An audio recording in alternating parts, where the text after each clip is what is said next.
Young Kyle Benjamin made history in the ARCA Racing Series, becoming the youngest winner when he went to Victory Lane in Madison. Old. Corey LaJoie on a roll. 2 starts in 2013, both times he's been to Victory Lane, wanting to keep that momentum going tonight.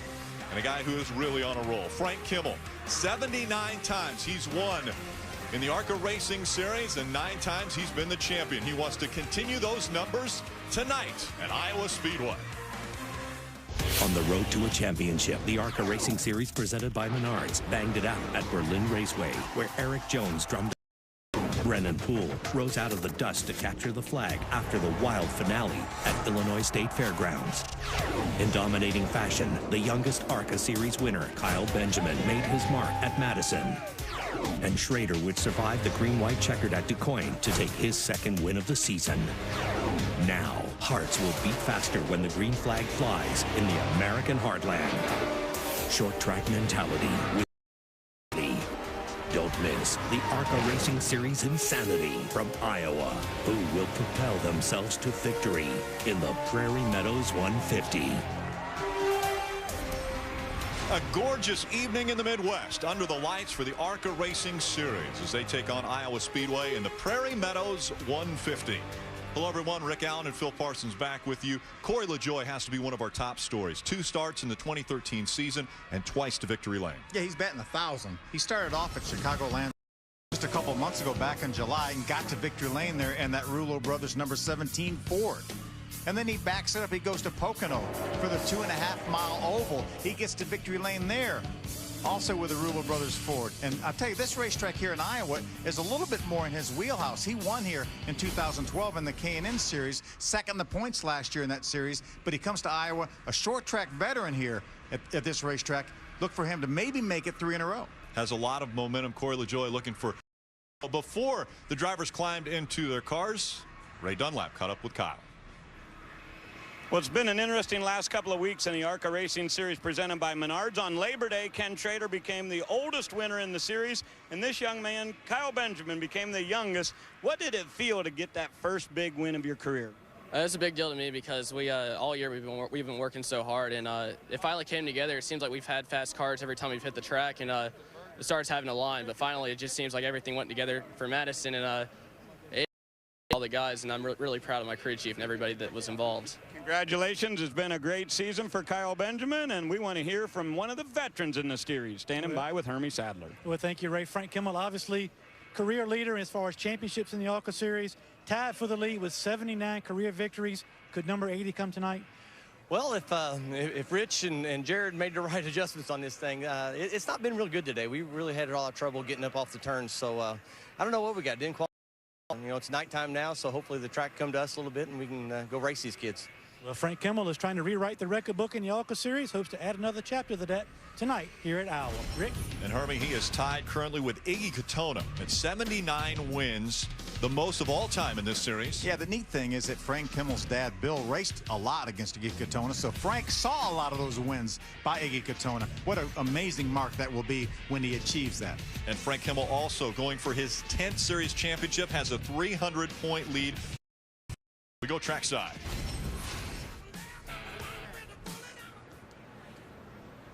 And now, for the most famous words in motorsports, please welcome again Prairie Meadows President and CEO, Gary Palmer. Drivers, start your engines.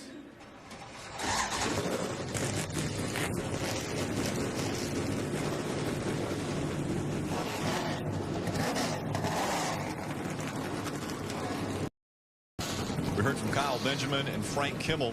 Kimmel, one of the elder drivers in the ARCA Racing Series, but we have a lot of youth in this series as well. It really is amazing. Here's Madison, Wisconsin. This is Kyle Benjamin, becoming the youngest winner ever in the history of the series, driving for Venturini Motorsports. Eric Jones won just a few weeks ago, also for Venturini Motorsports. And I'll tell you, Kyle Benjamin has a great shot to win here again. I was talking to his guys down in the garage area, and they said they really felt like they had a good car starting in the top 5. Not the only Kyle that we need to talk about, though, as far as youth. Yeah, Kyle Weatherman's a lot older. He just turned 16. He's starting on the outside of the front row, actually on the, depending on where the pole is chosen to start, but he will start second here. 2 fourth-place finishes this year in his 3 starts, so a very, very fast youngster with a strong Legends background. A lot of youth, a lot of history, potentially could be here in Iowa Speedway. Stay with us. And welcome back. Cars beginning to roll around this 7/8 mile. Prairie Meadows 150. Our Menards pole won by Mason Mingus. The Menards pole award presented by Ansel. Taking a look at that fast lap. The 32 able to grab the top spot. Will bring the field to the green flag tonight. Starting grid will roll across the top of your screen for our Prairie Meadows 150 laps. 132 miles tonight. Our Scott Brand Rookie Challenge. Talk about youth. The 11 of Kyle Weatherman, just 16 years old, has 3 starts, and as we mentioned earlier, Phil, 4th twice. And Kyle Benjamin becoming the youngest winner in the history of the ARCA Racing Series, back with that win. Yeah, and 60+ years we're talking about in ARCA Racing Series history. Just 6 starts for that 15-year-old.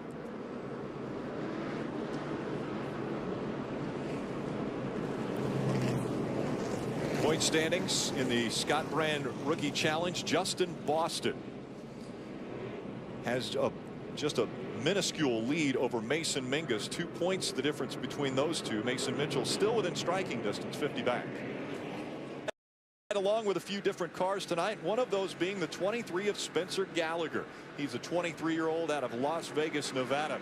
His career best is second. He's done it twice, most recently in Springfield. He'll start 11th tonight. We're also going to ride along in the Zaloop Toyota of Justin Boston. Justin has finished in the top 10 in 13 of his last 14 starts here in the ARCA Racing Series. Starting up in the 6th position will be the 82 of Mason Mitchell out of West Des Moines, Iowa. So a home track race for Mason Mitchell. He has finished times, Phil. We're going to ride along with another Mason, our pole sitter, Mason Mingus. 2nd pole for Mason Mingus and the 811 Call Before You Dig Toyota. Field all in line. Pace car has left the track. Now it's Mason Mingus who will set the pace as they come out of turn number 4, waiting the start of the Prairie Meadows 150. Green flag in the air. We're underway. Corey LaJoie with a great start on that inside line. I think it was a poor start by Kyle Weatherman. Corey LaJoie looked like he had such a great start. He just stayed with Mason Mingus. Kyle Weatherman in the 11s dropped all the way back to the 4th spot now. As that 15. Young Kyle Benjamin moves up into the 3rd spot. Remember, this racetrack can be run all over. 2-3 wide here. You can run on the very bottom. The progressive banking allows you to run all the way up to the top here. So watch Kyle Weatherman there. He's not out of the groove. He's in the groove. Kyle Weatherman using a little bit more speedway to try to take advantage. Trouble already. Issue early. The 97 of Roger Carter involved, and I think that was Carl Weber in the 3 that was on his outside. Sure enough, there's Carl Weber in the 3. A lot of damage to that car. Yeah, a lot more damage, it appears, to the 3 car of Carl Weber than the 97 of Roger Carter. Roger Carter rolling once again. And the caution comes out early in this one. See a little bit of contact already. Squeezes a 3 into the outside wall. Yeah, Roger Carter backwards going into turn 3. So our first caution from Iowa Speedway. Stay with us.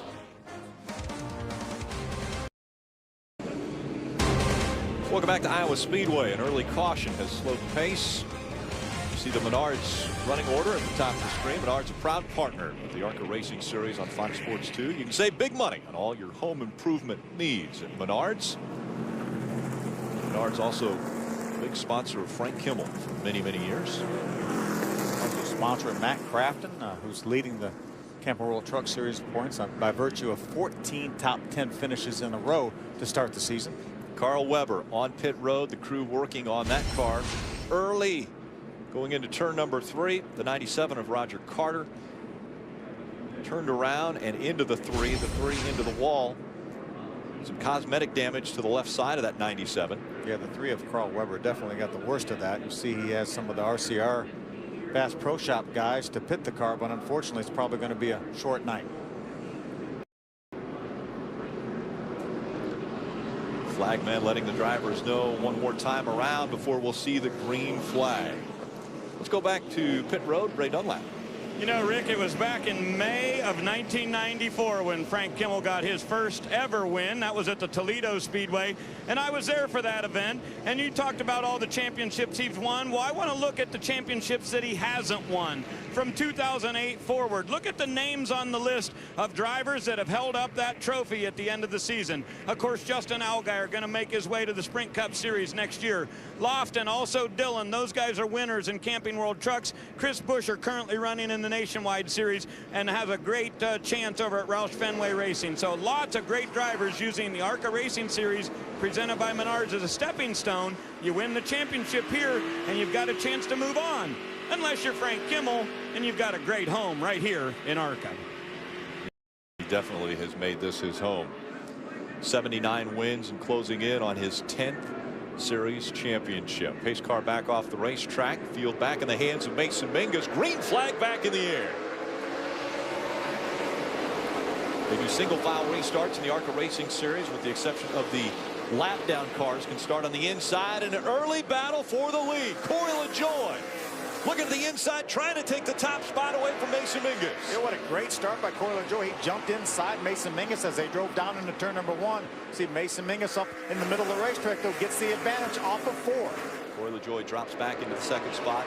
Just behind him, the 15 of Kyle Benjamin. Those are your top 3.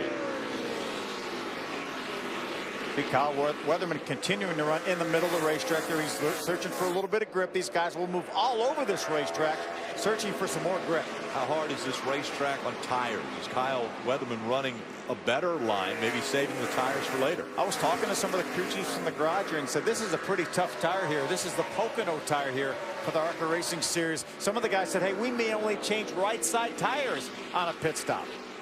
Saw the 84 of Chad Boat down to the bottom of the racetrack. Sparks flying from the balance of that race car as he gets all the way down to the apron. The 69 of Will Kimmel in front of this little battle between Grant Enfinger and Chad Boat. Yeah, Chad had a great run here in this ARCA race last year. Finished 3rd for his best career ARCA finish. Good to see Grant Enfinger back too. It's been a while since Grant was in one of the ARCA Series races. Grant Enfinger got his first career ARCA Racing Series win in Mobile earlier this year. They haven't seen him since Michigan in June. He finished with a top 5 there. So Chad Boat continuing to run that lower line. Here's your top 3 and 4. Mason Mingus in front of Corey LaJoie. Now 4 car lengths separate the top 2.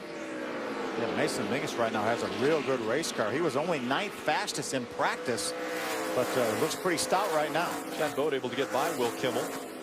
Good run to the bottom of the racetrack. Now you see the 15, Kyle Benjamin, looking at the low line as he closes the gap between he and Corey LaJoie. And Kyle Weatherman has definitely closed the back on Kyle Benjamin, running that midway up the racetrack. Passing the slower lap traffic. David Sear in the 40. And now the gap is closed between 1 and 2. Mason Mingus in the 32. Corey LaJoie in the 17. LaJoie once again trying to go 3 in a row. First start of 2013 at Chicagoland, Victory Lane. Next start, Pocono, Victory Lane. Iowa, his 3rd start of the season. Can he get to Victory Lane tonight? He certainly can. He has an awfully good race car right now. We saw Chad Boat drive to the inside of Kyle Weatherman to try to take over the 4th spot. A great battle. All 5 cars here running right nose to tail. Once again, Weatherman in the 11, the white car on the high side of the track, running in the 4th spot. Kyle Benjamin in the 15 just in front of him. There goes Chad Boat down to the inside once again. Kyle Weatherman can keep the momentum in the high side of the racetrack midway up. Now he looks to the outside of Kyle Benjamin. Nothing there this time. He's continued to run that high line. Here comes Chad Boat looking to the inside of Kyle Weatherman. These 2 fighting for the 5th spot. Chad Boat doesn't have any room to get up it behind the 15, so he may just drive by him. Chad Boat is going to fight for that 3rd spot now as he gets to the inside of the 15, and he'll take that position away. was talking to some of the crew chiefs down in the garage here, and they said that 84 car of Chad Boat was really, really good here. He's showing it early on in this one after 15 laps, already up into the top 3. Mason Mingus holding on to the top spot. Corey LaJoie runs second, and Chad Boat up to third. These teams have 2 sets of tires in the pits. Ideally, they would love to come in around 50 or 60, put one set on, and then go to 100, 110, something like that, put another set on. But if this race stretches and we don't get a caution until 70 or 75, then they'll put them on then, and then they may put them on when they have about 30 laps to go if they catch the cautions right. Top 3 nose to tail as they cross the stripe. Mason Mingus still holding on to that top spot. Corey LaJoie running second. A little bobble there. That opens the door for the 84. Chad Boat looks to the inside. I think right now that 84 of Chad Boat is the best car on the racetrack. If he can make his way by Corey LaJoie, then he can set off to chase the 32 of Mason Mingus. LaJoie got that 17 painted like a cab. Oh, I love it too. Beautiful paint job for Corey LaJoie running second, chasing after Mason Mingus here in Iowa. Tonight right here on Fox Sports 2, make sure to tune in to NASCAR Victory Lane. They'll talk to the 12 competitors that are in the chase for the Sprint Cup, running for a championship in 2013. That's NASCAR Victory Lane tonight right here on Fox Sports 2. Mason Mingus in front of Chad Boat. Boat has been able to get by Corey LaJoie. As a matter of fact, LaJoie has almost fallen off our picture there. He is pulling, or these two are pulling away so much. Mason Mingus and Chad Boat. Boat to the inside could be challenging for the lead quickly. Yeah, Chad's been right on the bottom of the racetrack, and his car has been so good right on the bottom. Now he's pulling right side by side with Mason Mingus at the start-finish line. And across the start-finish line now, Chad Boat has the preferred line. At least that's the line he's been running the best, down at the bottom of the track. But it could run into a problem as he tries to go by the 34 of Darrell Basham. He does, but it slows him down a bit, and that puts Mason Mingus back out front. Yeah, right now Chad Boat has the best car on the racetrack. We've got a smoker right in front of Mason Mingus, our leader. ARCA officials will take a look at that. That's the 7 car. Ryan Hebner just in front of them in the 7, smoking a bit, and I'm sure that is a little bit unnerving for guys running for the lead. Here comes Chad Boat once again, looking to the inside of Mason Mingus. What a great run off the corner, and he thought about going to the very inside of the 7, said no, I better just follow along on the outside. It's just going to be a matter of a few moments before Chad Boat grabs that lead from Mason Mingus. He was able to get back into the gas quite a bit sooner than Mason Mingus that time, as they were getting by the 7. Chad's just able to get in the throttle a little bit quicker in the center of the corner. You see him right there getting the throttle and just pulls down to the bottom. Not able to pull alongside that time, but a great car on exit of the corner. Very good car early on here at Iowa Speedway. Chad Boat once again looking to the inside. Now he's got the position. Will he be able to hold on to it as they go into turn number 1? Sure enough, Chad Boat, your new leader at Iowa. Chad's going to continue where he left off last year with that great 3rd place run here. Boy, that car looks dominant right now. Riding along with Mason Mingus as we see the 84 of Chad Boat trying to pull away. Let's go back to the pit road and Hermie Sadler. Well, thank you, Rick. The 25 of Justin Boston.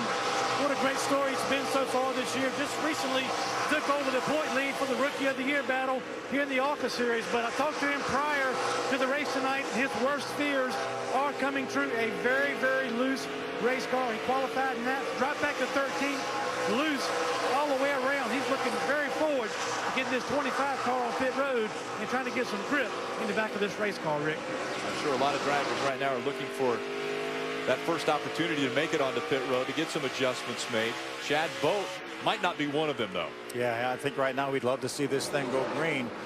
Remember, these guys practiced in the daytime. Guys and girls practiced in the daytime here. A lot of times when you get a little bit more grip as the track cools off, that has a tendency to make that front grip even more, and that makes these cars looser, and I think that's what we're hearing from a lot of guys. After 29 laps complete, Chad Boat in front of the field at Iowa.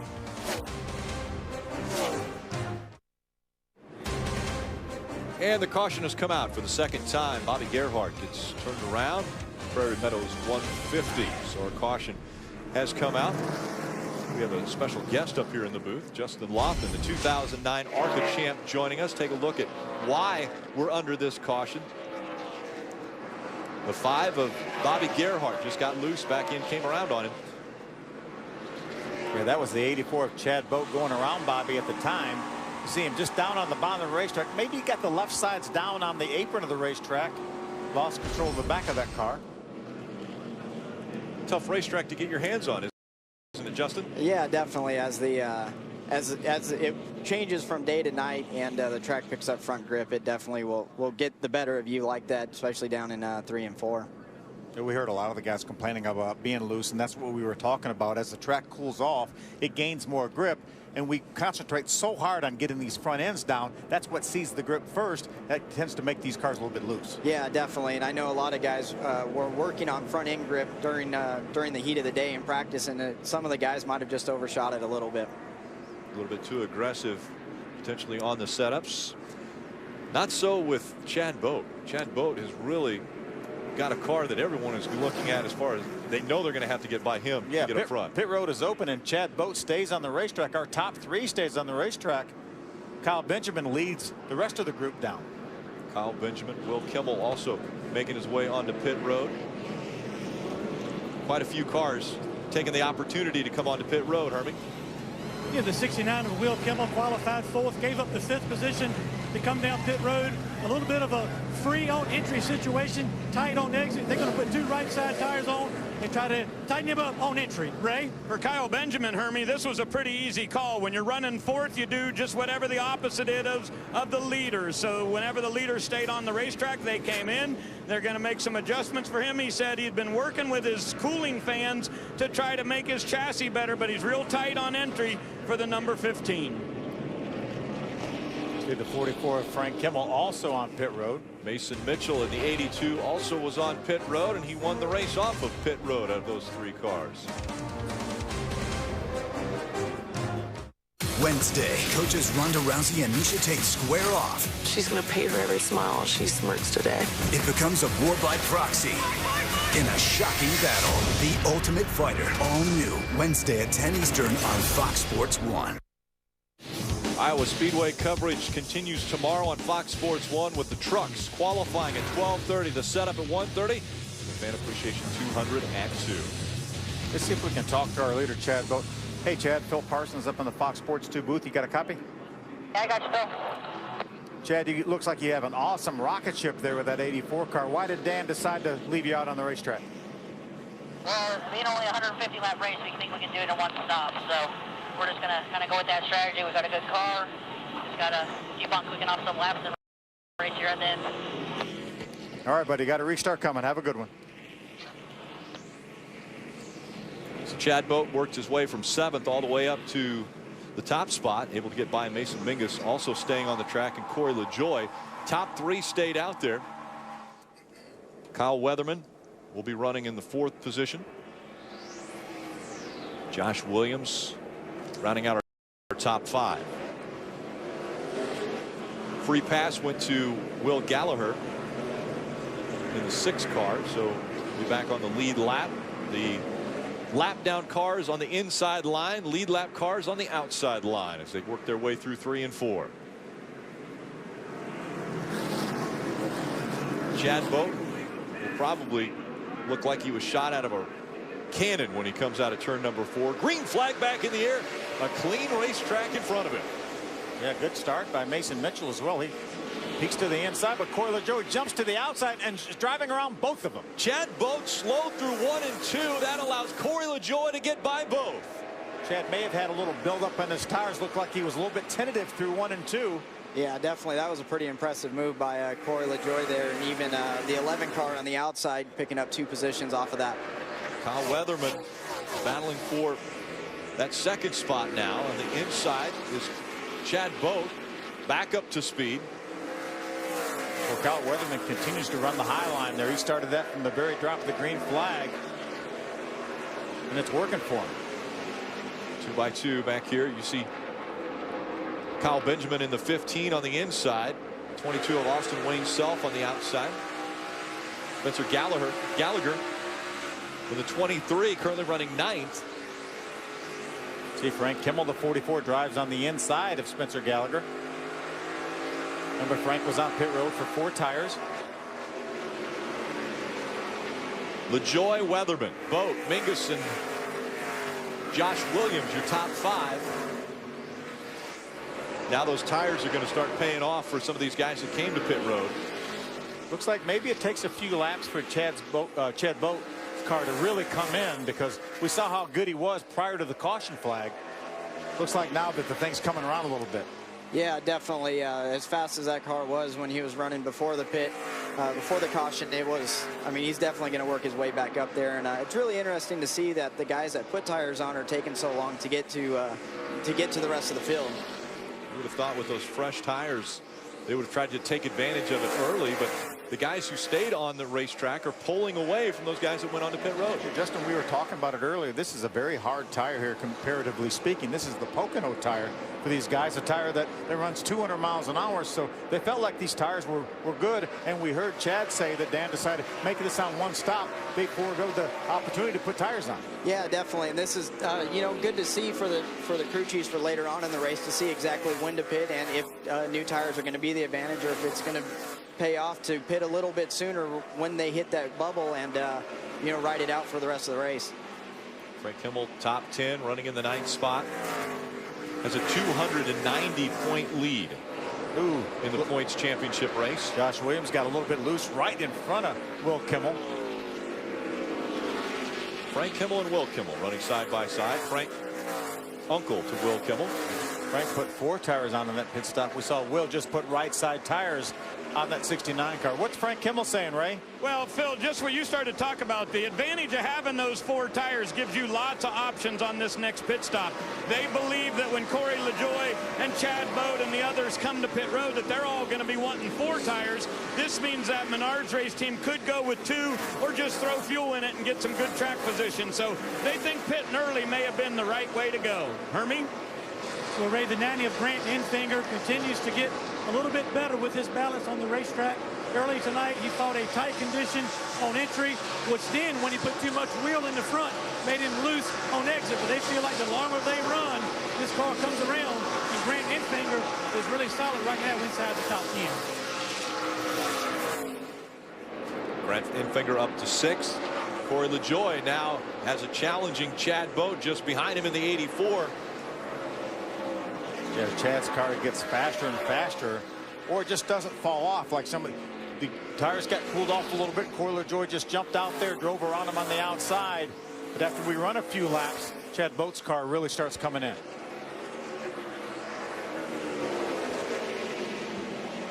Now working around the slower lap traffic. Corey LaJoy just in front of Chad Boat. Before the caution came out, it was Chad Boat that was able to get up front. But after a great restart, Corey LaJoy passed Chad Boat on the outside for the lead. We talked about Corey at the top of the show having won one of the K&N combo races here last year. Well, Chad Boat also has an experience in the K&N series here at Iowa. So he also is one of the guys that has a lot of experience at this racetrack. Chad Boat's best finish came here at Iowa last year, where he finished 3rd. And now battling to the inside of LaJoy for the lead. LaJoy running that high line, which he was able to use to get the lead on the restart. Still holding off Chad Boat as they go down the backstretch. Yeah, it's not going to be for long, though. It sure looks like that 84 car is coming. Yeah, definitely. Chad has a great race car, and it just seems like Corey's falls off after about, you know, 5 or 10 laps. So it'll be interesting to see how it plays off. Watching lap times here, some of the guys in the back are going to be sneaking up on him here pretty soon too. Chad seems to be a little timid around the slower lap cars, falling back behind LaJoy once again. I think it's smart. He knows he's got 99 laps to go here. There's no sense pushing the issue. He knows how good that race car is. He knows it's just a matter of moments before he drives by that 17 car. Yeah, definitely. And as you can tell right there, he almost the lap traffic can be very difficult to maneuver around here in the ARCA series, and you definitely got to play it smart. Mason Mingus now with the 15 of Kyle Benjamin, trying to move back through the field. Mingus, after starting on the pole, running in the 4th spot. I'm like you. I'm a little bit surprised that those new tires didn't drive up through there a little bit quicker than they have. They're running well. Frank Kimmel was the fastest car on the racetrack the last lap, but it's not that much faster than the guys that have been out the entire time, all 53 laps.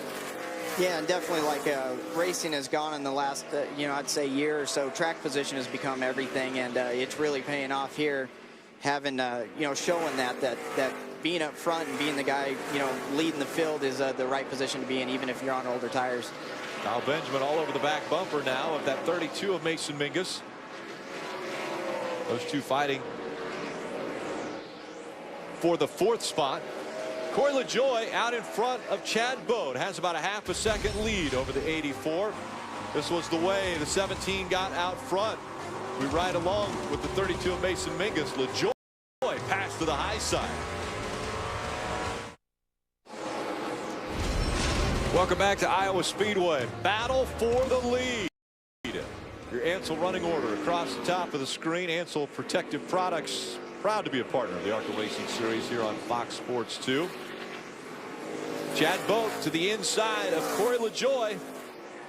Chad had the lead at the line on that last lap. Corey fights back on the outside. And once again, they'll come up on slower lap traffic. How will they negotiate?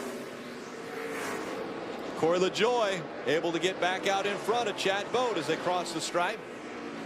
Chad's going to fight right back on the bottom. Justin and I were talking during the commercial break. It seems like every time Chad gets in position to make a move, there's a lap car in bottom in front of him. Yeah, and it definitely happened, just a lap ago. But here he goes taking the lead. So that was eventually going to happen, and it just did. Now Chad Boat gets to determine the pace here at Iowa. Corey LaJoie drops back to the 2nd spot. Battle for 3rd's heating up between Kyles. They've actually made some ground up. As we see, it looks like a car has lost an engine. Yeah, it's the 88 Aaron Matthews. ARCA officials are checking over the racetrack now to see if he left anything on the racetrack. He stayed green, at least for the moment. Darren stays on the apron and will make his way onto pit road into the attention of his crew. This is the battle for the 3rd spot. Weatherman in the 11, Benjamin in the 15. Both Kyles fighting for that spot. The 11 of Kyle Weatherman just turned 16 years old, and Kyle Benjamin, the 15-year-old, driving the number 15. Were you driving at 15, Justin?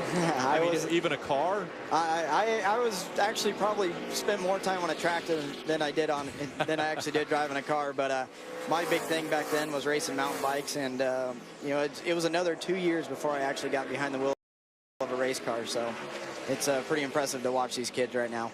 Starting to see a little bit of glowing of the rotors there for the 11 and the 15. A little bit harder on the brakes now. Yeah, that used to be a kiss of death back in the day, but these brake systems now are so good. You can hammer those brakes, it seems like, the entire race, and they just stay with you.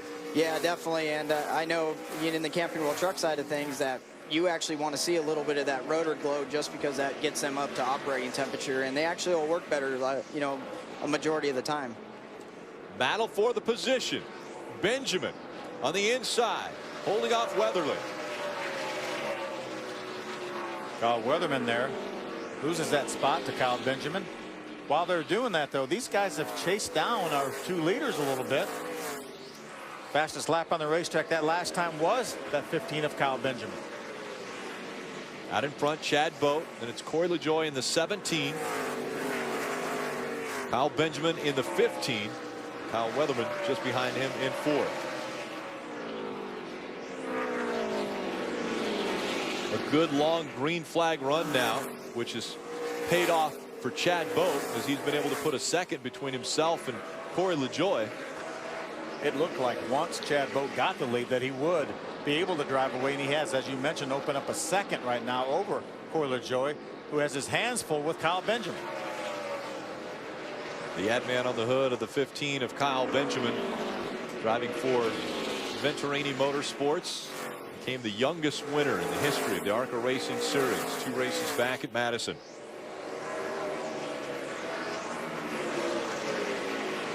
And I think this is part, where in the run we're going to start seeing new tires wear off. The guys that pitted back on the lap 35. So it's really interesting to see how long it takes for those tires to come in. Yeah, we've run now almost 70 laps. We've completed 69 laps. Nobody ran that many laps in our practice session today. Kyle Benjamin's moved up into the second spot. He was on pit road on lap 35, right? Yeah, and that's the thing, Rick. These guys do have a good bit of cushion because the guys up front that have not been to the pits yet will be expected to come in the next 10 or 15 laps. But when I was talking about Kyle Benjamin earlier in the day, I said, you know, that was so cool that you got the big win. He said, Ray, honestly, I really thought we were going to win Mobile in my very first start.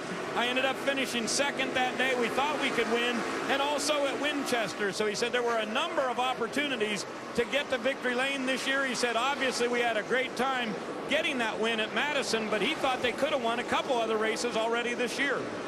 And I know Billy Venturini, the GM of Venturini Motorsports, has spoken so highly about Kyle Benjamin, maybe being one of the most talented drivers he's seen behind the wheel of any of their cars. Chad Boat continuing to lead here at Iowa. Crowd goes wild. It's the new weekday talk show with Regis Philbin and a cast of former athletes and journalists where you can always expect the unexpected. That Crowd Goes Wild every weekday at 5 p.m. Eastern on Fox Sports 1. Still in front of the field, it's the 84 of Chad Boat running second, the 15 of Kyle Benjamin, and third is Corey LaJoie. And into the grass goes the 13, and that will bring the caution out once again. George Cushman. I think that was a welcome sight for Chad Boat and Corey LaJoie, Kyle Weatherman. Those guys that did not come down pit road on lap 35. They had a little bit more, few more laps to run there before they needed to come in for fuel, but I know they're breathing a sigh of relief right now. Yeah, definitely. Those guys were for sure looking for 4 fresh Hoosier tires, and they got them, I think, right at the right time, and I think the deal is going to be put 4 tires on. Take another look at why we're under this caution.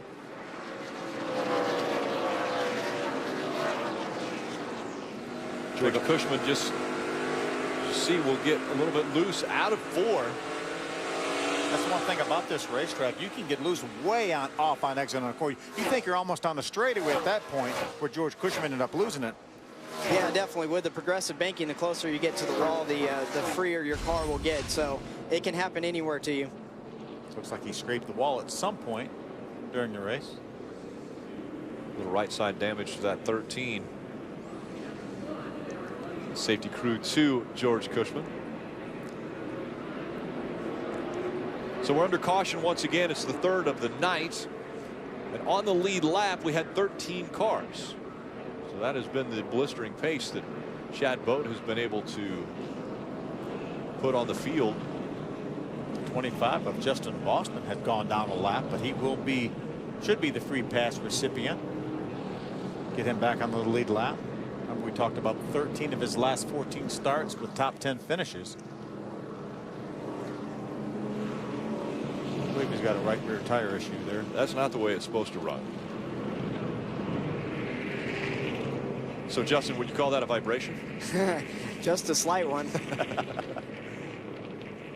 Right now, we know that Chad Boat, Corey LaJoie, Kyle Weatherman, Mason Mingus are all coming to pit road. They haven't been to pit road yet, but do the other guys, do Kyle Benjamin and Grant Enfinger, those guys, do they come to pit road now because they know that there wasn't that much time in the new tires? If I was them, I definitely would come to pit road knowing the other guys are going to be putting 4 on. They can come down, put 2 on, and if it does go the length of the race, then they're set to go themselves. See the top 3 making their way on the pit road. Chad Boat, Kyle Benjamin, and Corey LaJoie leading now a little bit more than a handful of cars on the pit road. Let's go to Herming. Yeah, Rick, the 90 of Grant Enfinger did not want to see that caution come out. He pitted on lap 35 for 2 tires free on exit. This time they're going to put 4 tires on this 90 car and a track bar adjustment, Sunoco fuel. Ray. Corey LaJoie's car was loose. They're going to go down on the track bar and also make a wedge adjustment. You see that right in the middle of your screen there. They're adjusting on that 17. Top of the screen, they'll go with 4 tires for Kyle Benjamin. If you look over to the right, you'll see the number 84. That is Chad Bode, our leader. Chad was talking about being a little bit tight in the center. They're going to take air pressure out of the right rear, and the 84 is going to roll away. He'll be the first one off of pit road. The 90 will follow, and here comes Corey LaJoie. He'll race off the pit road in third. Yeah, the 15 team still can't get it fired and off of pit road. Kyle Weatherman takes off in the 11 car, but tough break for that 15 of Kyle Benjamin. Still hasn't got it refired. Still not able to get it going once again. And the pace car is coming. And so Kyle Benjamin battling with this field early, close to going a lap down on pit road. Welcome back to Iowa Speedway. Chad Bode still out in front of the field. See our Scotts leaderboard across the top of the screen. Scotts Brand's a proud partner of the ARCA Racing Series on Fox Sports 2. Chad Bode holding on to the top spot. Grant Enfinger running in second. Who will get to victory lane tonight? Well, NASCAR Victory Lane tonight on Fox Sports 2. We'll take a look at who got to victory lane in Richmond this evening and who are the top 12 that will race for the chase for the Sprint Cup. So much on the line there in Richmond tonight. What an amazing.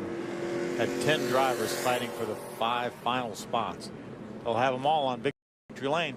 That comes tonight at 11 Eastern. Behind the wall goes the 13. That was the 13 of George Cushman that brought out the caution.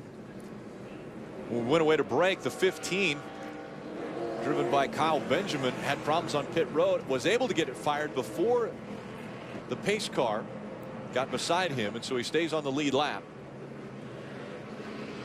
Some anxious moments, though. Certainly didn't want to go a lap down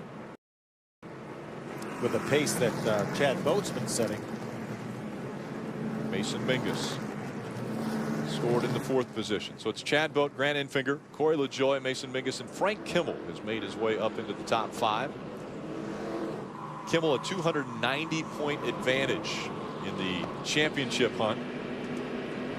Justin, I know you've hoisted the trophy at the end of the season, winning a championship. Can you imagine 10 times what Frank Kimmel's looking at?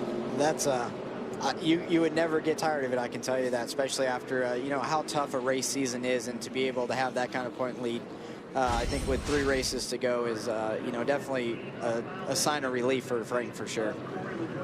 The issues for Kyle Benjamin, not able to get that car refired on pit road.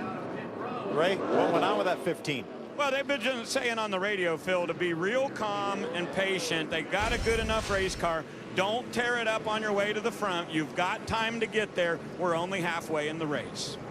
Yeah, good advice there for that youngster. Flashing lights came back out on the racetrack, and the pace car, they're going to go around one more time.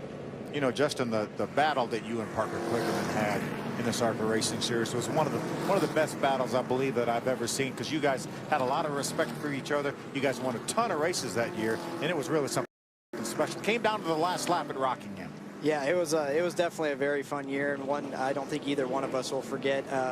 Fortunately, I have the better memory of the final lap at Rockingham, but we still joke. I mean, even to today, when we see each other in the garage, we still joke about it, and we had a lot of fun that year. That season, you went to victory lane 6 times. I mean, you had so much success with your team.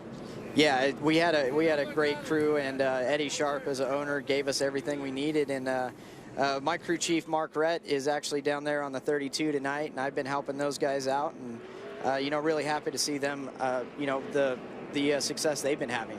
Switching between headsets. You got the TV headset, you got the team headset. There's a good look at them right there. And now you've done some testing with them this year, haven't you? Yeah, I've gone to Pocono with them and Kentucky with them, and then I was actually down tonight coaching him a little bit just to stay calm, starting on the pole like he was. Pace car will make its way back onto pit road, leaving the field back in the hands of Chad Bode. We'll see how he does on this restart. Last time by, it was Corey LaJoie that took advantage of a little bit of a slow restart for Chad Bode. Green flag back in the air. We're back underway. We'll see if they've made Chad's car any better on the short run. We saw him lose the lead on the last restart. Oh, Corey LaJoie gets into Grant Enfinger and gets him sideways. Enfinger sideways. Corey LaJoie looked like he was trying to move up the racetrack to get by a little bit slower of a Chad Boat in the 84 on that restart. And now Corey LaJoie relegated all the way back into the 5th or 4th spot. He's going to keep an eye on Corey LaJoie's car to see if he had any tire rub there. Don't see any smoke right now. But as you mentioned, he's back to 4th. Kimmel right behind him in 5th. Then it's the 23 with Spencer Gallagher. Spencer's a lap down right now. He has the first car 1 lap down. He's trying to be in position for the free pass if the caution flag were to come out. Looks like they've made his car a lot better, though. He's driving by Frank Kimmel. He's racing up into the top 5, even though he is a lap down. So a good car for Gallagher. If the caution would come out, he would be the recipient of the free pass. Looks to the outside of Corey LaJoie now. It's amazing what they've done to that Allegiant Air Chevrolet for Spencer Gallagher. Gallagher making the moves on the outside as he looks to get by Mason Mingus now in the 32. But once again, running a lap down. Looks like he's going to drive by that 32 of Mason Mingus. He may drive up there and unlap himself without the aid of a caution flag. Hermie, what'd they do to that car?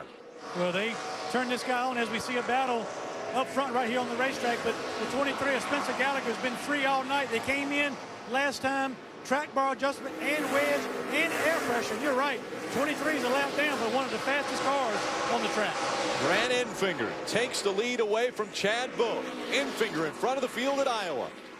Well, Grant hasn't been able to run very many races this year, but he's made them count when he's been able to. Got that win in his home state of Alabama at Mobile, 2nd race of the year.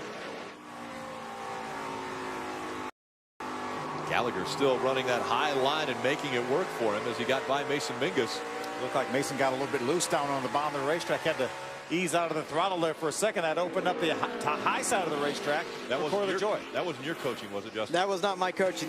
I've got this headset on right now, but you know, it sure is difficult when you have a lap guy racing the leaders that hard in the position it puts you in. And of course, you're trying to have a good clean night and stay out of trouble. Saw the 17 of Corey LaJoie get by the 32.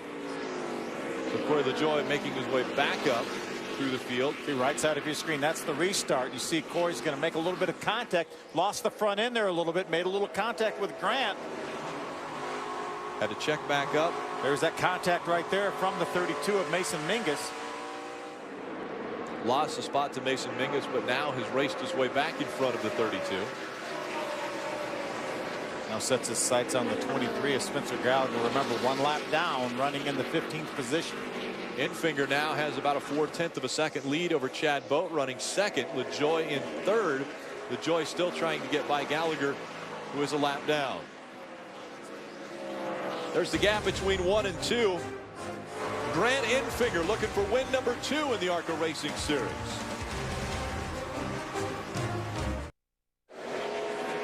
The gap between 1 and 2 has closed down in the Prairie Meadows 150 for the ARCA Racing Series. Grant Enfinger out in front. Chad Boat, we've seen him on long green flag runs, looks so good, as does the 15 of Kyle Benjamin. It's a battle for the 4th spot. He drives by Mason Mingus in the 32 car to take over that 4th spot. We documented the trouble he had up pit road. He restarted this race at the tail end of the lead lap cars, and he's driven his way up to 4th already. Young Kyle Benjamin, just 15 years old. Got to victory lane 2 races ago at Madison, becoming the youngest winner in the history of the ARCA Racing Series. Under 50 laps to go. In front is Grant Enfinger. Does anyone have the issue of not enough fuel to get to the end? Pretty much everyone came in on lap 80. Yeah, no, I think everybody's good to go. They know they can run somewhere around 100 to 110 laps when they're full of fuel with these 22-gallon fuel cells. So I think everyone's good on fuel. And right now, Chad Boat is pretty good on the racetrack. And looking to the inside for the lead. Boat on the inside in the 84. Grant Enfinger on the outside in the 90. Same situation as before. That car gets better and better. I think right now he's got to be worried that if he does get the lead back, and I believe he will get the lead back, if he has a late restart, he might be in trouble. Yeah, definitely. It takes about 20 laps for his car to get going. You know, I put my money on the 17 if they got a late race restart, he's definitely good for the first 10, and that 15 car is definitely the fastest on the racetrack right now. Corey LaJoie almost 2 seconds back from Grant Enfinger as the battle continues for the lead. Enfinger on the high side has it and holds on to it. Chad Boat continues to look to the bottom of the racetrack to try to get by. Yeah, Justin, as you mentioned, if they keep messing around here running side by side, that 15 car is coming. He's in the 4th spot. He's chased down the 17 of Corey LaJoie, but continuing to run the fastest laps of anybody on the racetrack. Enfinger won't give up that top spot. Chad Boat tucks in behind, just over a car length back. It's such a good run through the center and off the corner, though. He's very, very tentative getting in the corner, but man, he makes up for it center and off. Yeah, definitely. It really looks like Grant Enfinger. He can really get his car to work in that second groove, at least enough to get the run off of the corner that he needs to hold off Chad Boat. And once again, when Chad Boat looked like he was going to be able to make a move around Enfinger, they come up on slower lap traffic. It's a battle for the 5th spot. Kyle Weatherman, the 11, trying to work his way to the outside of Mason Mingus. Mingus, after starting on the pole, has dropped back into that 5th spot. Battle for the lead continues, and guess what? Justin Boston in the way. Will they split him and go 3 wide? Here goes Chad Boat to the bottom of the racetrack. They are 3 wide as they go through 3 and 4. Chad's going to stay even with them off the corner. They have more lap cars in front of them. They are going to split that 68 car. They continue to split. Contact is made. Boat goes up the racetrack. The 68 comes down a bit. Michael Lira in the 68s. And now, will that affect the handling of the 84? I really don't think it will. It was on the back part of the quarter panel. I think that should be okay. Way more critical if you do some damage to the front fenders of these cars. There's a battle for the 3rd spot. Kyle Benjamin jumps to the inside of Corey LaJoie. No room that time, but that's allowed the 11 of Kyle Weatherman and the 32 of Mason Mingus to catch that battle for 3rd. Enfinger, Boat, LaJoie, Benjamin, Weatherman, your top 5. And it's Mingus, Kimmel. Tom Hessert running 8th. Will Kimmel is 9th. Mason Mitchell in 10th. All on the lead lap, as is the 20 of Caleb Armstrong, and Josh Williams in the 0-2, and Taylor Ferns in the 55. Your top 13 all on the lead lap. Yeah, nice job by Taylor. Staying on the lead lap here with just about 40 laps to go. She's a young lady, just 17 years old, also running for Venturini Motorsports. Grant Enfinger holding off the 84 of Chad Boat. A little bit of an open racetrack for them if Boat thinks that he might be able to take the top spot away. Got a little bit of a run, but not enough to pull up beside him that lap. So Enfinger leading Chad Boat as he looks once again to the inside. We've seen it numerous times. The laps continue to wind down. Less than 40 to go from Iowa Speedway. Enfinger in front of the field. 35 laps to go in the Prairie Meadows 150 from Iowa Speedway. Under the lights for the ARCA Racing Series, Chad Boat now has the nose of that 84 in front of the 90 of Grant Enfinger. Can he make the pass complete? He does. Chad Boat back in front of Enfinger in Iowa. They ran side by side the entire time that we were gone for a commercial break. And thank you, Chad, for waiting till we got back from commercial to take the lead. And a little bobble there as he gets back into the throttle. Enfinger looks to the high side, not able to take the spot back. Corey LaJoie, while these two are running side by side, has closed the gap. He's up to 3rd now and has closed in on the back bumper of that 90 of Enfinger. We'll see if Chad Boat can drive away like he's been able to this entire race once he got some clean racetrack and the lead. He doesn't want to let Grant Enfinger get up beside him again on the outside. You see Grant get a little bit sideways there on exit. Didn't lose any ground, though, to Chad. Seems like when Chad Boat has an open racetrack to his outside and is able to get on the throttle and use the whole racetrack, he's able to come off the turns about as good as anyone. Yeah, definitely. When he gets out front, he's definitely in control of the race and control of the track and where he wants to run. But it's pretty impressive what the 17 has done, being able to catch him and is now going to move in the 2nd position. trying to fight for that second spot with Infinger. LaJoy on the inside, Infinger on the outside. Slower lap car is going to cause a pick for LaJoy. Grant Infinger is going to use that. You see him get a little bit sideways on exit of 4. Will Gallagher in the 6, a lap down car. The top 3 able to get by. Boy, it looks like that 90 car has gotten loose all of a sudden. Yeah, that's not something you definitely want to be experiencing right now with about 30 to go. So it'll be interesting to see if we get a late race caution and if they come in and put tires on and what he can do with them then. Ooh, how about Kyle Weatherman completely sideways? As for LaJoy, jumps up beside. I take Grant Infinger once Chad Boat got by, he moved down on the bottom of the racetrack. His car's been so good right there where he's running. How about Kyle Weatherman to the outside, almost making it 3 wide as they're fighting for that second spot. Didn't have any room up there. He had a run. He's going to make that run again. Looks like he saved his car here till the end of the race. He's going to drive by both of them. He takes second away, now sets his sights on the 84 of Chad Boat. Yeah, that was really impressive what the 11 car did and how high he won it. Too high now. Yeah. Way up into the marbles here at the racetrack. Way out of the groove is Kyle Weatherman trying to hang on to it, and that allows the 90 of Infinger back to the inside. He may have some trash in his tires. It may take a corner or two to get it off, but now he looks like he's going to be okay.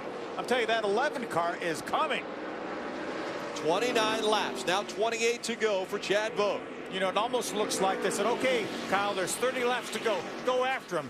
And he did. Yeah, he's definitely doing that. So it'll be interesting to see him get up there and race with Infinger and or have Infinger if he catches him and then race with Chad. Right now, Chad Boat running the low line. Kyle Weatherman in the 11 running that high line. Remember, Weatherman is just 16 years old. I'm telling you right now, I don't think Chad Boat has anything for Kyle Weatherman. I was talking to his crew chief, Michael Harper, down in the garage here, and he said, I think we have a really good race car. We've been close here. Wow. What a run. Kyle Weatherman, the high line, able to get by the 84. Weatherman out in front of the field at Iowa. One thing about it, there's no lap cars up in the way up there where he's running. Running his own line is the 11 of Kyle Weatherman, and now out in front. Can he hold off the field for the final 26 laps? What a smart race this team has run. This young man has run here. Again, it looks like he rode around there in the top 5, and with 30 to go, Michael Harper said, go get him. Yeah, he's definitely done that. The only thing that might come up and bite him is if he gets up there too high one too many times and, you know, stuffs the right side of it. But he's doing a great job right now, and it's really impressive. And I'm learning a lot sitting up here for the truck race tomorrow, so it's working out really well. That's a good battle right there between nephew and uncle. Will Kimmel, the 69, gets by his uncle Frank. That's a battle for the 10th spot. That puts Frank outside the top 10 now. Will Kimmel up to 10th. Frank Kimmel back to 11. And remember, no finishes outside the top 10 this season for Frank Kimmel. 25 laps to go. Grant Infinger now is driven by Chad Boat to take over the 2nd spot. He thought once Chad Boat got out front, he would check out. Look at the line that Grant Infinger's running. He learned something from that 16-year-old Kyle Weatherman. Infinger now running that high line right up at the top of the groove around this racetrack. Taylor Ferns in the 55 just got put a lap down. Ray Dunlap.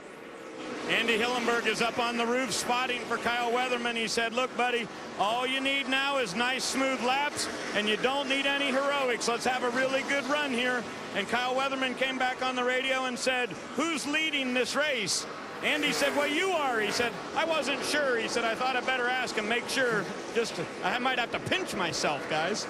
I talked to Andy Hillenberg for a long time there before qualifying, and he said, this is one of the most talented youngsters he's ever been around. You know, Andy has a driving school, so he's seen so many guys come through there. He said, I'm telling you, this kid really has what it takes. You will see this kid in the Cup Series when he comes of age, Andy said. Oh, and almost into the wall was Will Kimmel. That allows Frank Kimmel to get back by. Maybe even made some contact with the wall was Kimmel. And it puts Frank back up in the top 10. Looks like Will gets back under speed, under power now. Take a look back. Yeah, he did make some pretty good contact with the outside wall. All the way up into the wall. He may have been trying to run that high line, and that's such a fine line there. You get just a little bit up too high and you get in the marbles up there. And the spotters see how well Kyle Weatherman's running, how well Grant Infinger's running, and they'll say to their drivers, you might want to try that high line. Those guys are really hauling up there. And sure enough, some people try it and it doesn't work. And we saw Kyle Weatherman, the highest car from the very start of this race. He was a full lane wider than anybody else was, and then he made it really work when he moved up yet another lane.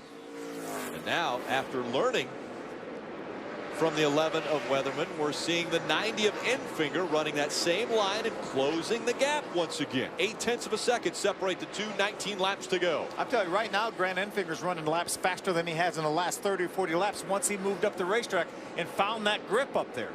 It's amazing how all the spotters have been relaying the information about moving up. I've been racing here since 2007 when the track first opened, and I never thought we would see, you know, cars running this high on the racetrack.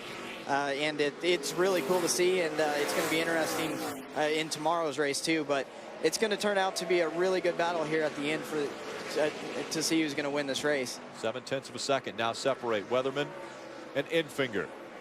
Infinger having to go really high to get by that 22 of Austin Wayne Self. Corey LaJoie in the 17, Chad Boat in the 84. Corey trying to get by that 84 of Boat. Still a solid run for Chad. Doesn't look like his car is as good up high as the other cars, although he has gained some ground once he moved up the racetrack, because it looked like Corey was going to get by him. Chad moved up the racetrack now, and Corey hasn't been able to do it. Laps continue to wind down. Weatherman with an 0.8 of a second lead over Infinger. Battle continues between Boat and LaJoie for that third spot. Infinger 0.2 of a second faster that lap than Kyle Weatherman. LaJoie all over the back bumper of the 84. Now trying a little bit higher line. Chad Boat also moving up the racetrack. I'll tell you, that 90 car of Grant Infinger really is bouncing up there that Kyle Weatherman showed him. Yeah, he sure has picked up his lap times, and it's going to be close here really soon. And I think they're just going to continue to keep moving the groove up farther and farther. And you know, the higher up you go, the faster you're going to end up being. Now that the high line is the fast way around the racetrack, where do you pass? Once Infinger does catch up to Kyle Weatherman, where does he get by him? Well, let's ask Hermie. Hermie, you know where the 90's going to go? Well, right now, they just want him to get close enough to put a little bit of pressure on that youngster driving that 11 car up front. As soon as he moved up the racetrack, you could just see his team, especially his crew chief, Kelly Koski. These guys seem like they have put 4 new tires on this 90 car. They want him to get close enough to try to force the 11 into a mistake. And right now, guys, he's reeling him in about 2 tenths per lap. 13 laps to go. And as you mentioned, the gap continues to close between 1 and 2. Okay, it's stabilized here right in the last few laps. Grant Infinger was running 1/10 or 2/10 a lap faster. Then once he got here within about 7/10 of a second, Kyle Weatherman was then able to match his lap times. Yeah, it's definitely a tough position to be in when you're in second place there, because you start pushing, and I was watching Grant, and just seems like he's pushing just a little too hard on entry into 3, and he's sliding the nose up and not being able to get back to the throttle like he needs to. 0.6 of a second separating 1 and 2. LaJoie way up the racetrack now as he continues to try to get by Chad Boat. That's jumping the cushion there just a little bit too wide that time for Corey. You don't blame him. He's just trying to get all he can get to get back by Boat and see if he can run down the 2 up front. Weatherman working by the slower lap traffic. Grant Infinger also running that same line. The gap last time by the stripe was 0.5 a second. It looks to be closing once again. Now when they go by the stripe, 10 laps of racing to go. Weatherman 0.4 of a second in front of Infinger. A little bit wide that time for Weatherman. Could the youngster be feeling the pressure of Grant Infinger closing the gap? Man, one thing about it here, they shouldn't have much lap traffic to deal with up there on the top of the racetrack. Coming back by the stripe. Weatherman in front of Infinger. Same gap, 0.4 of a second. Yeah, it looked like on that last lap right there that Grant got in the corner just a little too hard, just pushing a little too hard to get to him. So the big thing is to stay calm, and he knows he has a faster car, so he just needs to go and and click the laps off and get to him. Laps continue to wind down. Now 8 laps of racing to go in Iowa. Probably the most important 8 laps of Kyle Weatherman's life here, trying to get to victory lane in the ARCA Racing Series. Shown such poise, being able to get by the leaders early in this one and run that different line, the high line here at Iowa. Something that Kyle Weatherman found, and now everyone is trying to run. 7 laps to go.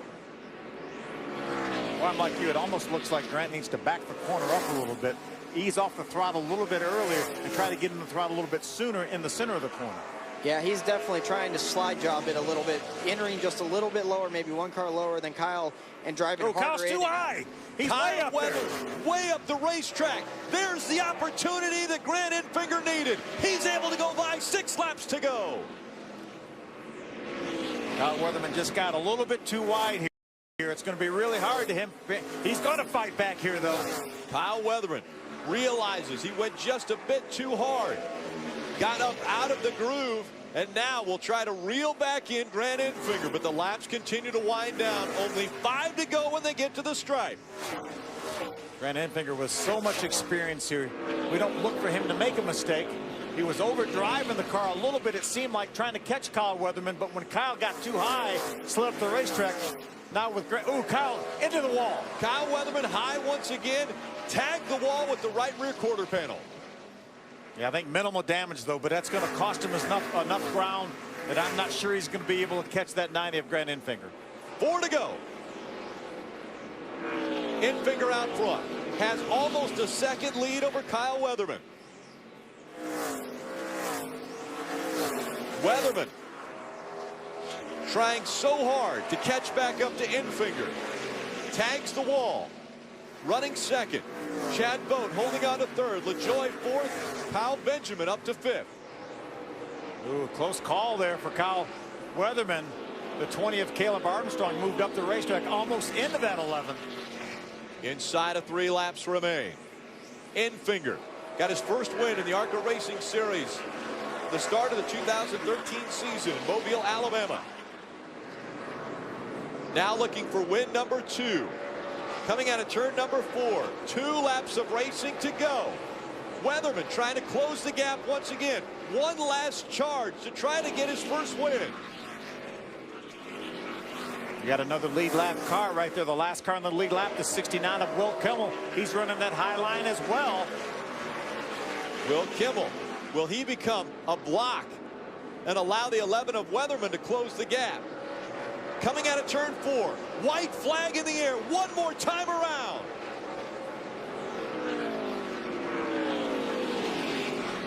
Slower lap traffic in front of Grant Enfinger as he tries to grab his second win in the ARCA Racing Series. Down the backstretch he goes. The final turn for Grant Enfinger.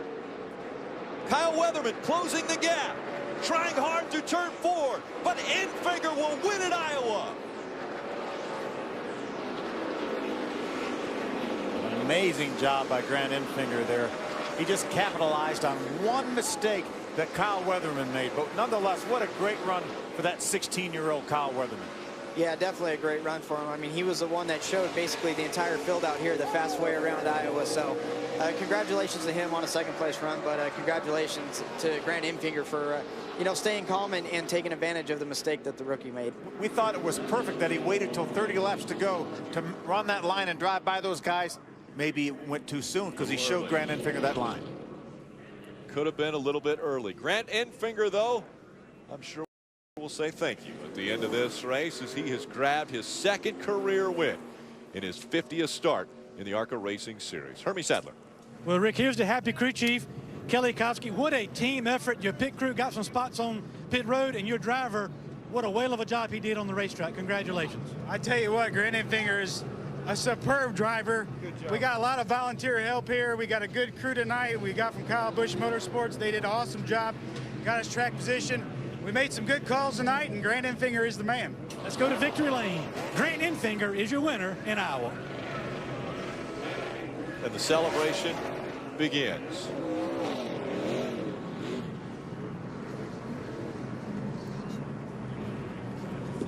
Enfinger gets his first Iowa win in his 5th start here. His previous best was 2nd. And how about a career best for Kyle Weatherman? After Weatherman gets up out of the groove and almost into the wall that opened the door for the 90 of Enfinger. He took advantage of it and never looked back. Grant Enfinger, your winner at Iowa. We hear from him next. Coming up at the top of the hour, it's NASCAR Victory Lane. Just as Grant Enfinger pulls into our Victory Lane here in Iowa, you'll see who gets to Victory Lane in Richmond in the Sprint Cup Series. So tonight on Fox Sports 2, it's NASCAR Victory Lane. That's 11 p.m. Eastern.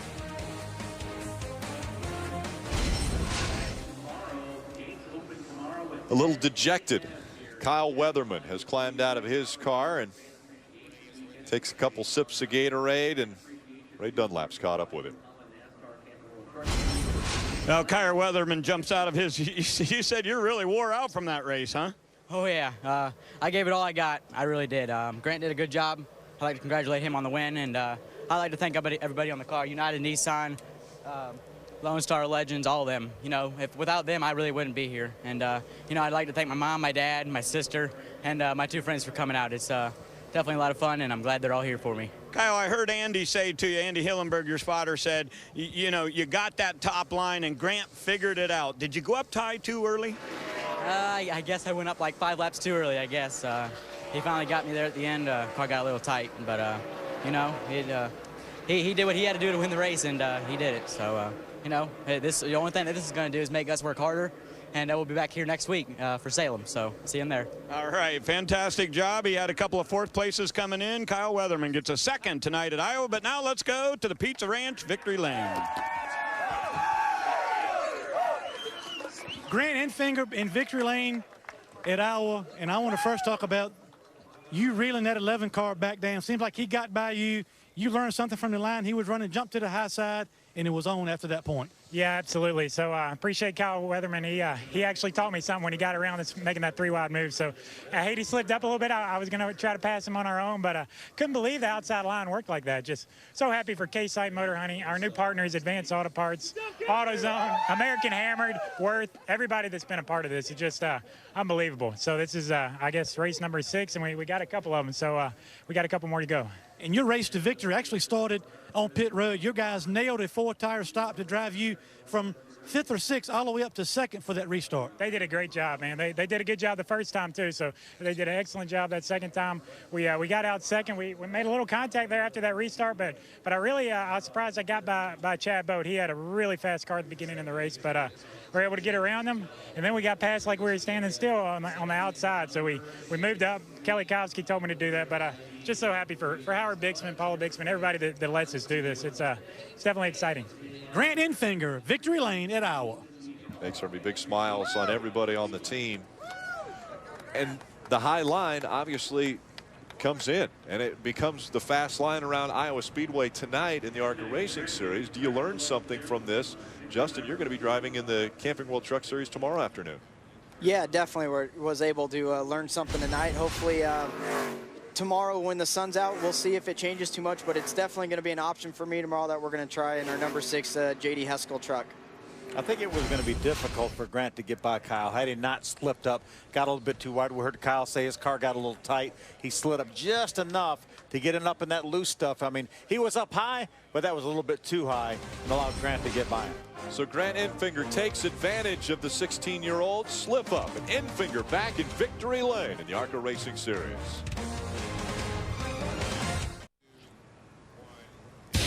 Action continues from Iowa tomorrow.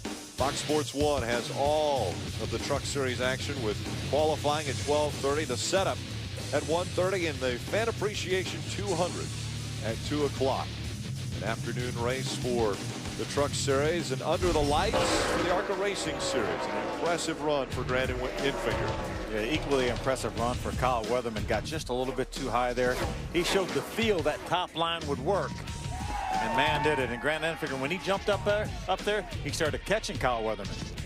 Clicking off faster lap times, able to get right on the back bumper of Kyle Weatherman, and that Here's Kyle Weatherman coming in to congratulate Grant Enfinger.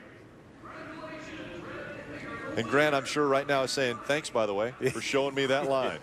He showed a lot of people that line, though. Justin Lofton standing next to me is one of the guys that he showed that line to. A lot of learning went on tonight. Ray Dunlap. Well, guys, Chad Boat brings home a 3rd place tonight for team number 84, and you guys had an interesting race. You got to the front. Seemed like when you were out at the front of the field, the car was really, really good. But what happened towards the end of the race, Chad? We just got too loose on the bottom.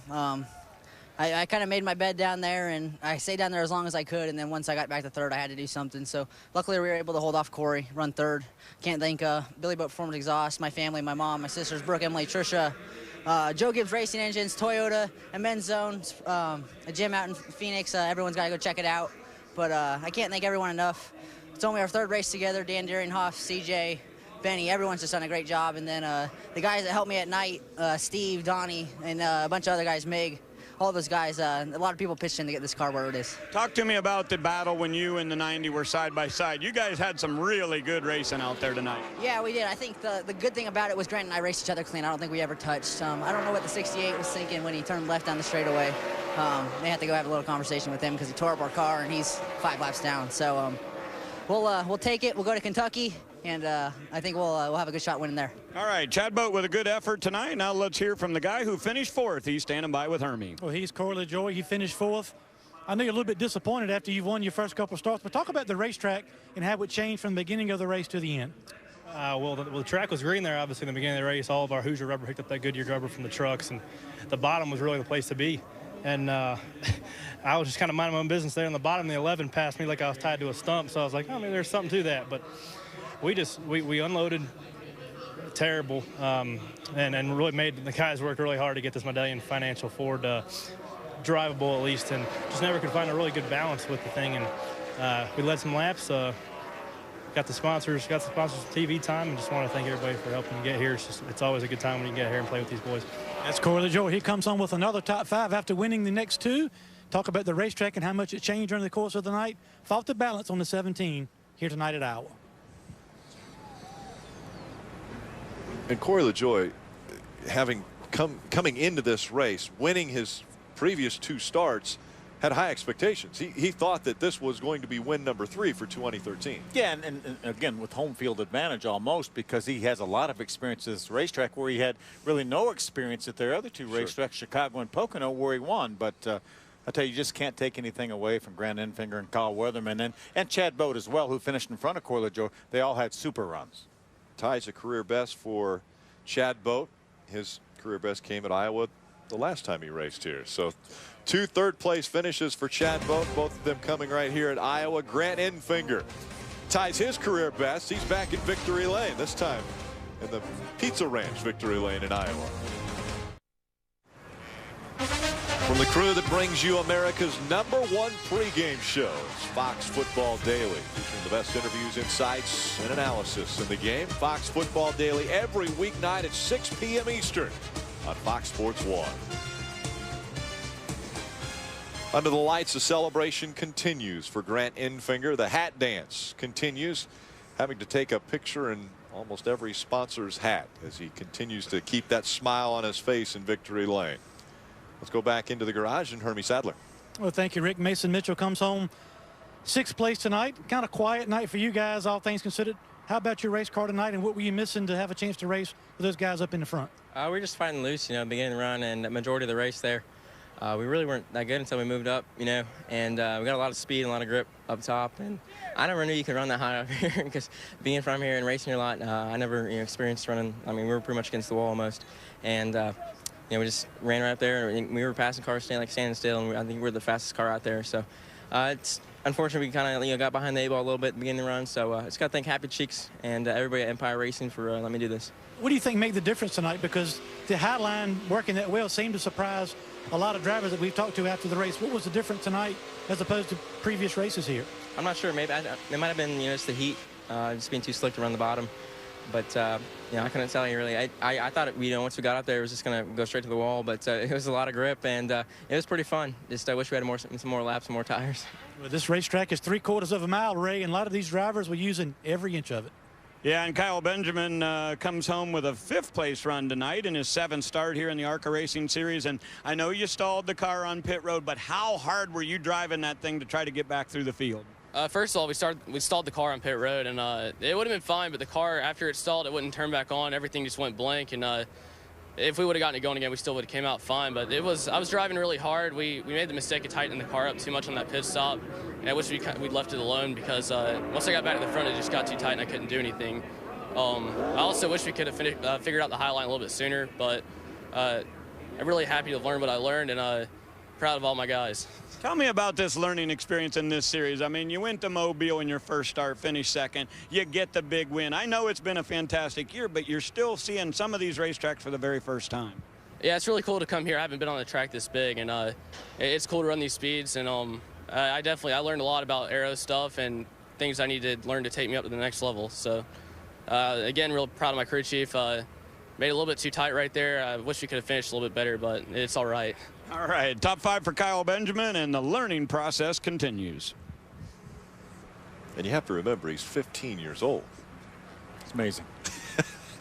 Really so amazing. he will continue to learn, continue to get better, and continue to advance through his stock car career. Grant Enfinger continues the celebration for the whole 90 team as they find victory lane at Iowa Speedway.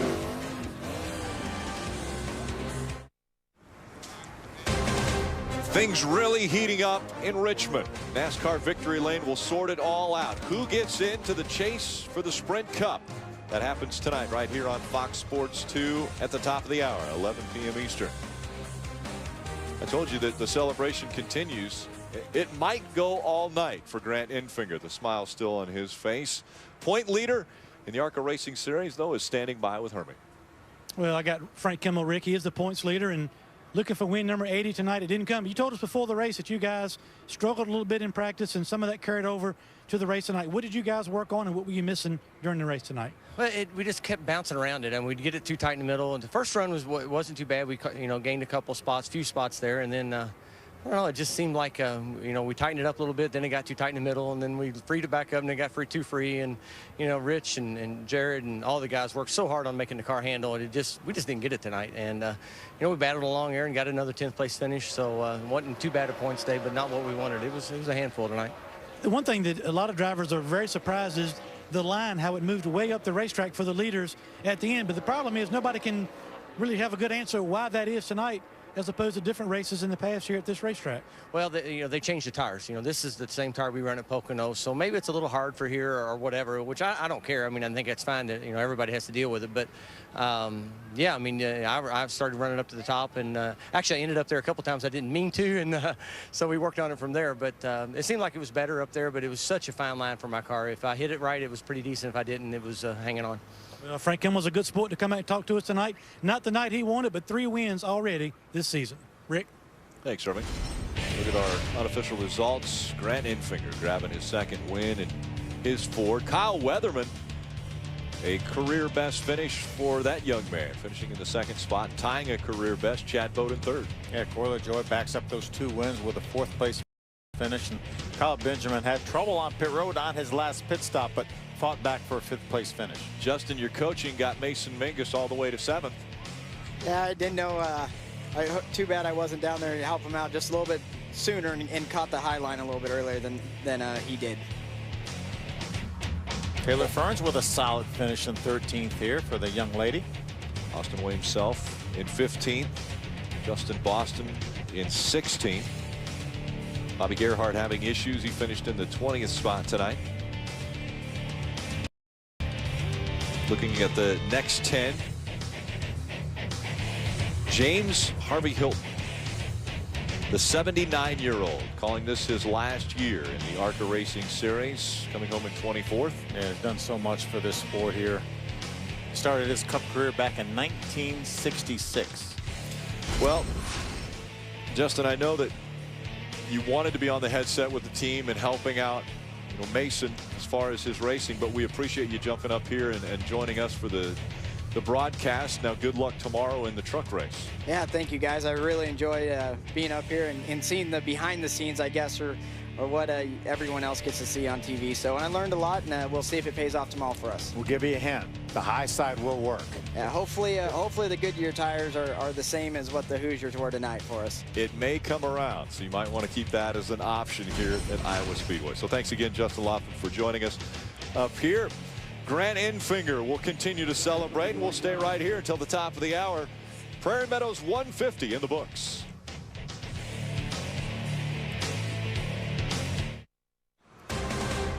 Great night of racing from Newton, Iowa, in the Iowa Speedway. 150 laps for the ARCA Racing Series, and Grant Enfinger ends up getting the checkered flag, getting his second career win in the ARCA Racing Series. Let's go back down trackside to Ray Dunlap. Well, guys, it had been 7 races in a row where Justin Boston had pulled top 10 finishes. Tonight, not so good. You finished 16th, a couple laps down. What happened? It was just a long day. I thought we were going to be really good today. Our loop camera was good in practice. Track changed a lot on us, and we battled loose, we battled tight, we battled everything under the sun today, and didn't pan out for us. But I know we'll be really good for next week, so I'm looking forward to that. An incredibly diverse schedule here in the ARCA Racing Series. Talk about your year and the ups and downs you've been through. Yeah, this year's mostly been ups. I mean, we've had a great year minus Daytona and Talladega. We had electrical issues at Winchester, so we've had a really good year this year, and we'll keep plugging at it. I know we're still in the hunt for the Rookie of the Year, and we'll just keep going week after week and do the best we can do. Any idea what's next for you? No, not yet. No. All right, it's that time of year, guys. You got to ask, right? A lot of questions still for quite a few of the drivers in the ARCA Racing Series. Look back on the 150 laps for the ARCA Racing Series. Early on, Roger Carter in the 97 got into the 3 of Carl Weber. Those two brought out caution number 1. Here's Chad Boat in the 84, showing his muscle early, taking the lead from Mason Mingus. Took him a little while to get going, but once he got up front, he was pretty strong until the 17 of Corey LaJoie on the restart was able to take advantage of a little bit slower car for that 84 of Boat on those restarts. Here's lap number 90. Grant Enfinger will make the pass on the outside of the 84 of Chad Boat. Chad's car started going away at this point in the race. And just as these cars were running the bottom of the racetrack, Kyle Weatherman figured out the high line would work.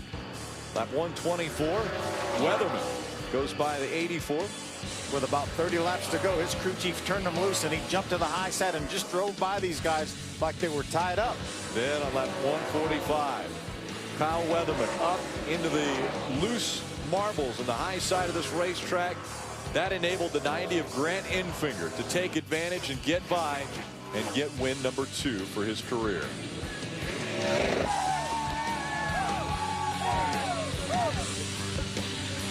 With just 3 races remaining, the unofficial point standings in the ARCA Racing Series has Frank Kimmel oh so close to that 10th championship. 270 points separating he and Mason Mingus, who finished in front of Frank this evening. Justin Boston, Tom Hessert, and Josh Williams rounding out our top 5 in the point standings. So we learned quite a bit tonight at Iowa Speedway that there is multiple grooves, and the fast line tonight was around the high side. Yeah, we knew there were multiple grooves when they built this racetrack with the progressive banking. That we saw 2 and 3 wide racing, maybe just not that high. So we could be see 4 wide racing here, because there is enough room. If you're going to run that high line like Grant Enfinger and Kyle Benjamin did, there is room to have 4 cars. So we could have a great truck race tomorrow, and I think we will. And only 3 races remaining on the schedule.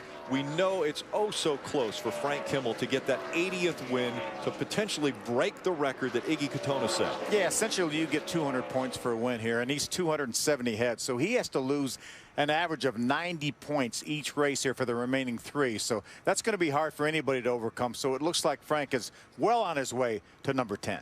Could get his 10th championship in the ARCA Racing Series. And again, looking for win number 80 still. Could it happen at one of the 3 remaining races? Salem Speedway next up.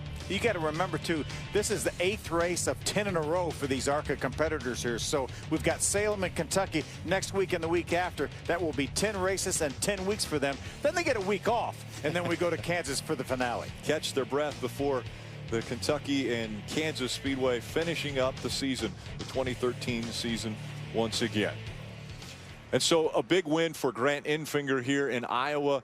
Grant taking advantage of what a 16-year-old taught him to run the high line. I think he taught a lot of people. He taught Grant Enfinger and every other competitor in this field and every other competitor watching this race on TV. The Truck Series guys that are going to learn from that. We had Justin Lofton up here in the booth. We know what he saw. We know, said, okay, that outside groove is going to work. So we'll see a lot of those guys up there. A lot of action continuing from right here at Iowa Speedway. Tomorrow on Fox Sports 1, the NASCAR Camping World Truck Series will set the field for the Fan Appreciation 200. That happens just before the setup, and then the race. The green flag will fly from Iowa. A lot of bumping and banging early, but the long green flag runs paid into the hands of young Kyle Weatherman, and then it ended up hurting him because Grant Enfinger took advantage of a slip-up by the 16-year-old, and Enfinger goes to victory lane at Iowa Speedway to grab his second career win in the ARCA Racing Series.